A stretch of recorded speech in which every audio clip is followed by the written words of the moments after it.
I had absolutely zero interest in doing a reaction video. In fact, my channel's in the middle of a massive comparison between a $300 Universal SACD player versus a dedicated $3,000 SACD player.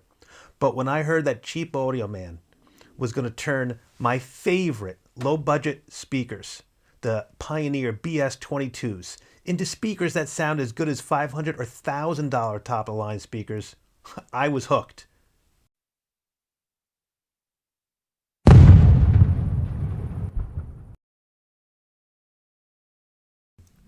As you can see from this frequency chart, the Pioneer BS22 has bass depth down to 70 hertz flat. Then it starts dropping off about 7 dB down to 60 hertz, and because it's a small speaker, it just drops off the chart at that point. But down to 70 hertz flat is phenomenal. The issue I've always had with this speaker is it's a little bit bright. As you can see, that mid-range high-end just seems to stay a little bit elevated, a little bit too far past 1,000 hertz. I would like it to come down just a little bit. You can always EQ this speaker, though. It's a great speaker if you're into budget audio. Now, it doesn't sound as good as great $500 or $1,000 speakers, but we're going to find out how to make it that good. And today we're talking about one of my favorite speakers ever, the Sony CS5. Literally 5 seconds into this video, and I'm already irate. The Sony CS5 is not a good speaker, let alone one of the best speakers ever, whatever that means. They are bad speakers. They are terrible at playing volumes over, say, 86 decibels. They completely break apart. The woofer is already bad below 90 hertz, and it gets just worse from there. And the upper mid-range and treble on this thing is crazy. The super tweeter built into this thing really doesn't even kick into 17,000 hertz, so almost nothing is heard from it. And somehow he's going to make this terrible speaker that can't go low better? Well, I am intrigued. Not only are we going to talk about this, we're going to talk about how to make this Sony speaker sound like a $500 speaker, or even a $1,000 speaker, through the magic of science. These are still a great speaker, really at any price. Talk about hyperbole. An $80 speaker that's pretty much good at any price. At $150, they're a great speaker. At $88, they're a ridiculous speaker. At $228, still a good speaker. I still think at $228, it competes with things like the JBL Stage A130, really beats the Klipsch R51M. Well, he's right about that. Anything can beat the Klipsch R51M. It's one of the worst speakers probably ever made. But I get the impression Cheap Audio Man actually thinks the Klipsch R51M is a decent speaker. It's not. It is garbage. Stay away from it. So even at $228, the Sony CS5 still a good speaker. His love affair with this speaker has only got to be that Sony sends him a lot of products. This is a terrible speaker. It loses almost 7 decibels between 100 hertz down to 90, and then it keeps dropping like a rock. Not like the Pioneer, which holds its own until 70 hertz. And then look at the mid-range. I thought the Pioneer was a little bit bright. Woo! This thing is so overly bright in the mid-range and in the higher frequencies that after about 20 minutes of listening, you're just going to get fatigued. This is going to be a bothersome speaker. This is kind of a paperish woofer. Then it has a 1-inch soft dome tweeter and a 3/4 inch super tweeter. So overall, the sound signature on this speaker, stock, is clear bass, bit of a scoop out in part of the mid-range, very detailed top end, and sound stages and images really well. Really a remarkable speaker. Can be a bit fatiguing at higher volumes. I'm amazed at how many people claim to know about audio and then say something as silly as, well, it can be a little fatiguing at higher volumes. But why is it fatiguing at higher volumes? There's only 2 reasons that a speaker will have fatigue at higher volumes. 1, amazing amounts of distortion, and 2, being way overly bright, which these speakers do both. Their distortion messes at higher volumes, and they're extremely bright. Think about it this way. If loudness caused fatigue on its own, you'd be pretty fatigued at a concert. Well, it's too loud at this rock concert. It's killing me. Could they just lower it a little bit? I'm so fatigued. I want to go to sleep. No, that's not how it works. Also at higher volumes, 85 dB and up, the speaker can start to fall apart, but that is not exclusive to just the Sony. Well, there we have it. Best speaker ever falls apart when it gets a little bit louder. At least he admits it. So Neil has all the equipment to measure the different driver responses and things like that, all of it. So Neil is a speaker designer that Cheap Audio Man pushed into seeing if he can improve the CS5, and he has all the equipment to measure this kind of stuff. And this is where audiophiles like you and me get super excited, because we're going to see charts, we're going to see the new frequency response, we're going to see everything we want to show that this CS5 has gone from a garbage speaker to something as good as a $500 or $1,000 speaker.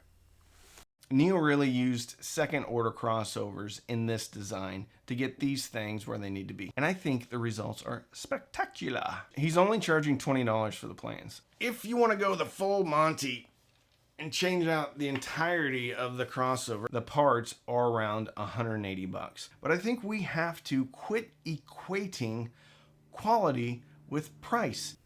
Well, if you want to quit equating quality with price, you might want to change the name of your channel from Cheap Audio Man to Quality Audio Man.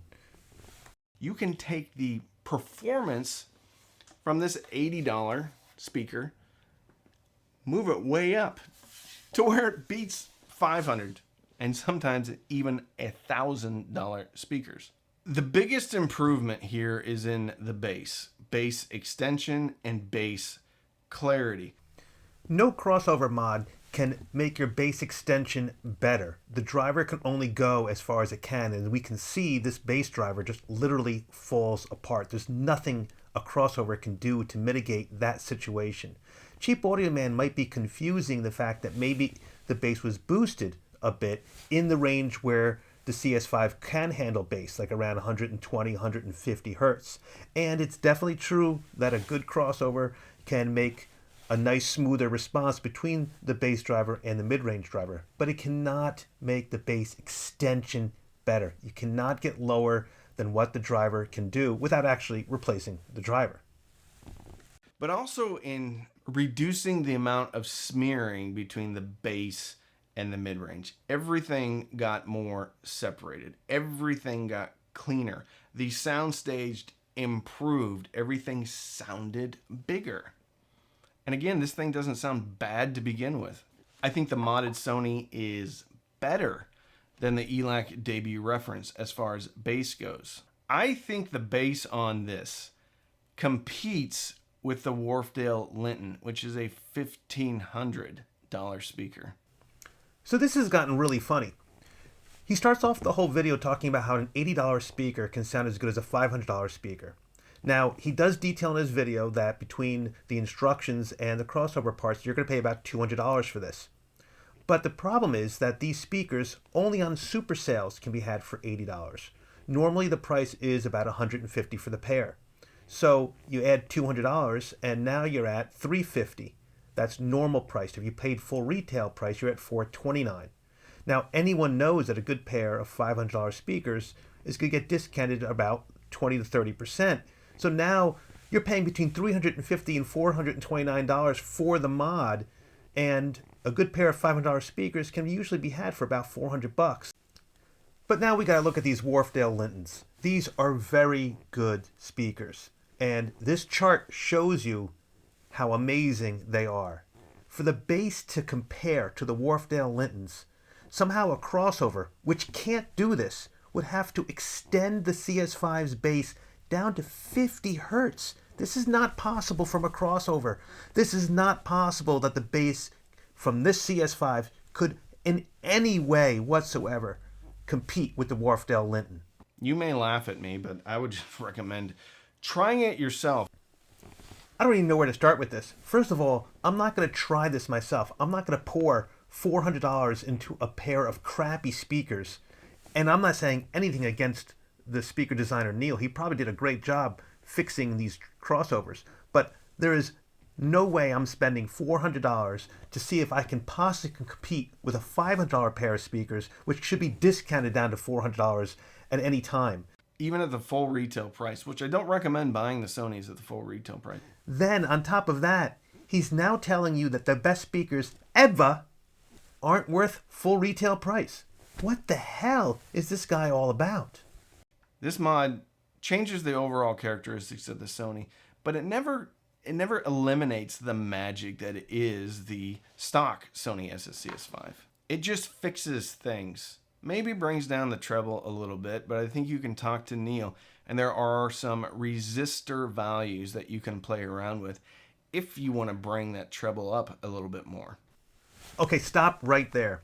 If you already did this mod and I didn't get to you fast enough, do not talk to Neil. Neil fixed the problem with these speakers, that there's too much in the high end and mid-range even, and brought that down and leveled it off.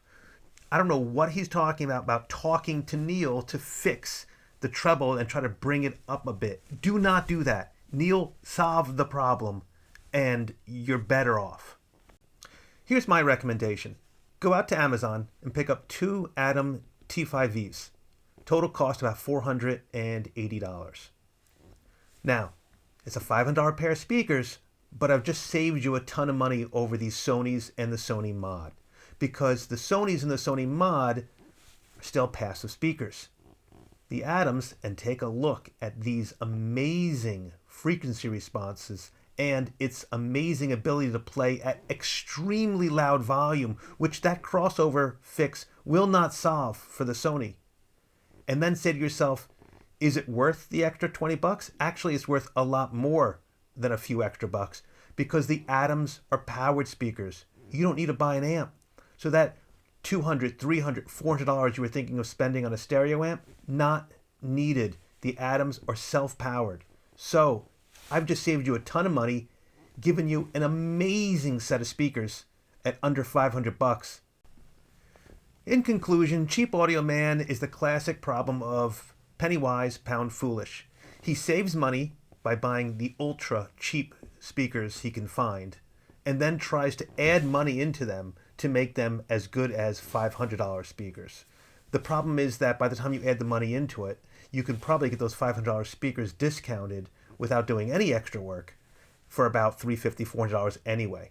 And then he's completely off the wall trying to compare the bass from that little 5-inch driver of the Sony to the $1,500 Wharfdale that can drop down to 50 hertz. It's inconceivable the amount of lies these people keep telling you. I'm begging you, do not buy the Sony CS5s. They're terrible out of the box. Neil's fix made them better, but they're still not worth $350, $400. So stay tuned and please subscribe, because in the next week or two, we are going to be bringing you a video comparing a $300 universal SACD player and comparing it to a $3,000 dedicated 2-channel SACD player.